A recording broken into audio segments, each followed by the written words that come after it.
first show I ever directed was actually in high school, and it was really bad, actually. It was like this random one act on this really random website where we got all of our plays from.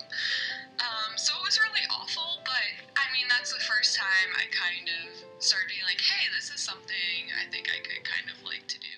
In college, I took the directing class.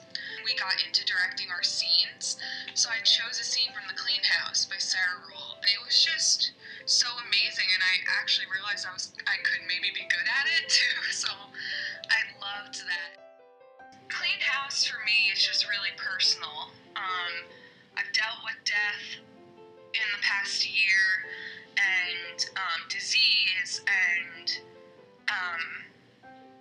loss of faith, and bringing back your faith, and forgiveness, and all these themes in the play are so incredibly personal to me, and I know that they're incredibly personal to everyone in some way. Student shows here just aren't as glamorized. Everyone wants to do the main stages, they have bigger budgets, and the faculty directors, people that have actually been professionals, or are professionals. The struggle, though, in directing a student show, I think at Quinnipiac, specifically, is that there's just not really a lot of support for it from the school as a whole, but also from our own faculty, which is a little unfortunate. They all want to focus on the main stages, and that's great because we put on great main stages. But the thing about student shows is this is what we're training to do, or this is what we love to do. So we need a venue to be directors, be designers, produce things, be stage managers, act. The student production brings up all these opportunities for students that wouldn't get them in a main stage show. And it's just unfortunate that we can't get the kind of support we really need.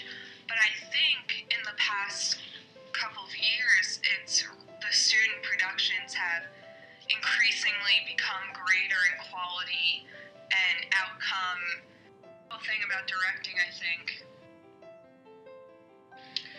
is seeing a vision in your head and then making it happen.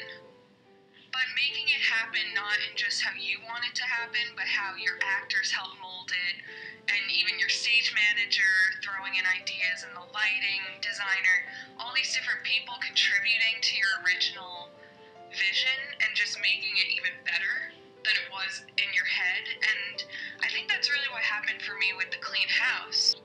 I was student directing, we had a student stage manager, a student did the lights, a student did props, everyone in it was a student. It was completely and utterly student done, student produced, all these things. And even though we were all really stressed and it was like finals week and all these things, we put on a really good show. This production that we created is even better than the image I ever had in my head for it. We've gotten good audience reaction and reaction from the faculty. So hopefully that means in the future that support is going to continue and maybe even get better, hopefully, because it's really amazing what a bunch of students can do in a little dinky black box theater. It really is. When people really care about something, you'll get amazing results. So, it's funny. I should have written it on the audition form, but I didn't think to. So I cast two of my actors in roles that they were required to bite apples. And I just never thought, hey, someone might be allergic. And then during rehearsal, it just kind of came up, oh yeah, we're both allergic to apples. And I was like, you've got to be kidding me, good Lord. And then, of course, the simplest solution was the last thing that was thought of, but what we did was we would pre-bite the apples. My stage manager had a whole diagram of where each bitten apple would go, so the actors knew exactly which ones to pick up, and then they would just pretend to bite them. See, it's the easiest solution, but no one really thought of it. It was probably one of the more stressful technical parts of the show, and they're just apples, so. We need all these apples, and then we needed a fish. I was so afraid this fish was gonna die on stage during the show, and actually opening night, there's a line in the show that says, "He made it all right," referring to the fish. And just as that line was said, for a solid 2 minutes of time, that fish did not move. I'm like, oh my god, the fish died, but then he moved, so it was all good. Comes to having a relationship with your actors and even your stage manager and your design people, I think it can get a little muddy for people sometimes. It's hard. It's a really hard balance because we're all students. So when you become an authority figure to any of your peers, it's a really hard balance to find.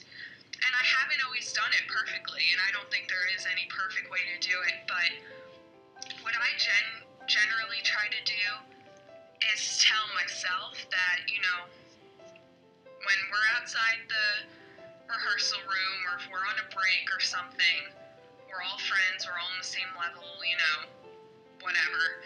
But then as soon as I walk into that rehearsal room and it's time to work, I have to become some sort of authority figure. I don't want to be overbearing or demanding or be a crazy dictator, but you have to have some sort of authority or the play just won't happen. Because if no one's listening to the director and no one's taking the director's position seriously, the play will just never get to where it needs to be because no one's working the way they should be. I always tell my actors, and I really believe it, that my main 2 jobs as a director is to create a safe space where the actors feel like they can try anything and fail, and it'll be okay, and we'll get through it, and you're going to be great at the end of the day.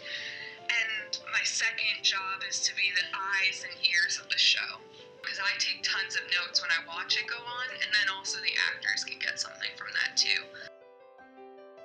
I add this little dancing warm-up thing in because I think it really loosens up actors and it gets their energy up and it connects them with everyone else, and it's just a goofy little thing we can have to do to have fun and blow off some steam. But as a director, I think you just have to keep at it. I just came to the realization that you just really need to be doing what you love. At the end of the day, that's what's really important.